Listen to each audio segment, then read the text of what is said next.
Hey guys, GHAZZY TV here with another Diablo 4 build guide video, and this time we're going to talk about my favorites, Rod of Touch of Death build. Now this is one of the builds that myself and many other content creators have deemed and basically labeled as the expected best build for Season 6. Now before we go into the details, and I'll try my best to keep this video as short as possible, I will say this. If you're watching this build guide long after it was posted, make sure you check the link in the descriptions down below for the written guide, which will always be updated and kept updated before every new season. Now, if you're watching this video leading into Season 6 or inside Season 6, this video will showcase a little bit more detail that you might have use of. If you're watching it later, it will serve as a showcase of gameplay footage. Let's crack into the details. For this to work effectively, there are a couple of things that are super important. First and foremost, we're going to use a ring called the Ring of Midnight Sun. What this does is that when you do a crit, you will regain 20 up to 50% of the vigor you've spent in the last 2 seconds.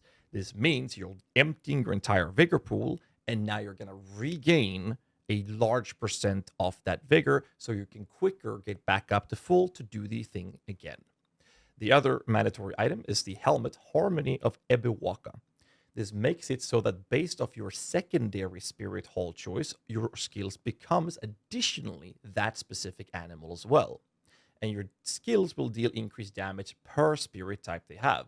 So this is now a centipede skill, but what we're going to be doing is having gorilla as our primary skill, so we get the actual barrier, and our secondary will be jaguar for the attack speed. And this means that our touch of death is now a centipede, gorilla, and a jaguar skill for further damage scaling through this helmet, whilst maintaining the offensive and defensive benefits of these things. So the way this build works is with the aspect legendary power Insatiable. What this does is that every kill you do extends the duration of active touch of death swarms by 0.2 seconds. But when a swarm is replaced early, it bursts for a large percent of damage of the damage it would have done.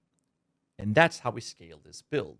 Essentially, we'll be spamming Touch of Death, applying a ton of these, and then we get this big, large hit from the rod, allowing us to explode these things based on the duration of the dot damage these things are doing. This is why we're scaling lots of tempers with Touch of Death swarm duration to further scale this approach. And what's really cool with a build like this is that we are able to utilize things like ranks to basic skill, ranks to core skill, and all of these will then scale the Touch of Death itself. Now, here's some footage where I actually played this build towards the end game with absolutely really bad endgame gear. I deliberately made sure that none of my gear had any sort of scaling of ranks to this Touch of Death, which is a massive damage scaling. My aspect themselves had horrific numerical value rules. They were far from perfect. Specifically, the Insatiable was a really bad roll. And all of these things heavily impact the actual damage application and performance this build brings to the table. So what I did was I made sure I had my resistances capped. I made sure I had my armor cap, which is 1000, in Torment, difficulty 4. I'm Paragon level 230, and my glyph levels are pretty low as well, and I'm lacking tons and tons and tons of power for this. So I did this deliberate test to see, can a build like this actually handle something as aspirational as tier 100 pit? In the footage that you're watching right now, we are actually handling this with relative ease. As you can see, at least in my opinion, the damage is a bit lackluster. And this is due to the deliberate choice of running lackluster approach with the build just to showcase how tanky this character is, allowing someone who is newer to the game to go through it without min-maxing every single thing possible, where your purpose is to basically have the things that's needed for the build, make sure your res is capped, your armor is capped, and have the aspect that you need. They don't have to be perfect, and you are able, with this build, to do high aspirational endgame content. Obviously, you're going to be able to hit for 30, 40, 50 billion damage crits if you have proper damage modifiers. The highest crit I saw when I had some half-decent gear on this character was a 55 billion crit damage, which is kind of crazy considering they stat squished into the season. And the season is Season 6. So that was a really cool experience, a little test that we did, and I've had a lot of fun with this build. Now, unlike builds like in the current season, like the Perma Evade build with the Feathers, or the Quill Volley leveling build, or the Crushing Hand speed farming build, this specific character is not a fast farming speed character. What this build is doing instead is that it excels on the fact that it can push high endgame content.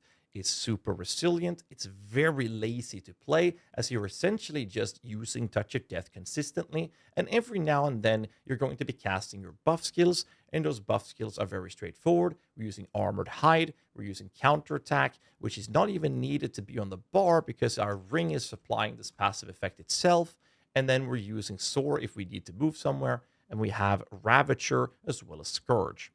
So basically, you're just casting 3 different abilities, and then every now and then you'll use your ultimate, the Hunter, for that extra damage output, and you just hold it down right click. That's all you're doing. You're just holding down right click, and you're basically borderline immortal whilst you're doing it. It's just a lazy, very comfortable, high performing build. And even in lackluster, suboptimal trash gear, you can still do a tier 100 pit. I was super excited about this build, and I'm very happy to be showcasing this to you. And the footage, as you can see, the boss fight here is in a position where it's taken a while to kill, and that is because of the lackluster gear. And despite this, I'm sitting there face tanking it. So what's important with the boss fight here is that the Lilith apparition is showing up, and she actually supplies a debuff on you, making you take more damage. Most builds would like to avoid these abilities.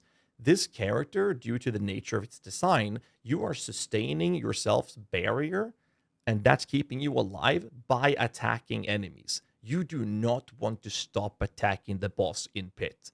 Do not move. You take that shit, you face tank it, and you just stand there like a goddamn man. Obviously, the written guide covers all the details, including the skill tree, the legendary aspect, gear modifiers, tempers, uniques, you freaking name it. It covers everything, so do make sure you check the written guide, link in the descriptions below. Hope you guys like this type of video on the showcase of this specific character. I had a blast playing it, and I hope you will too.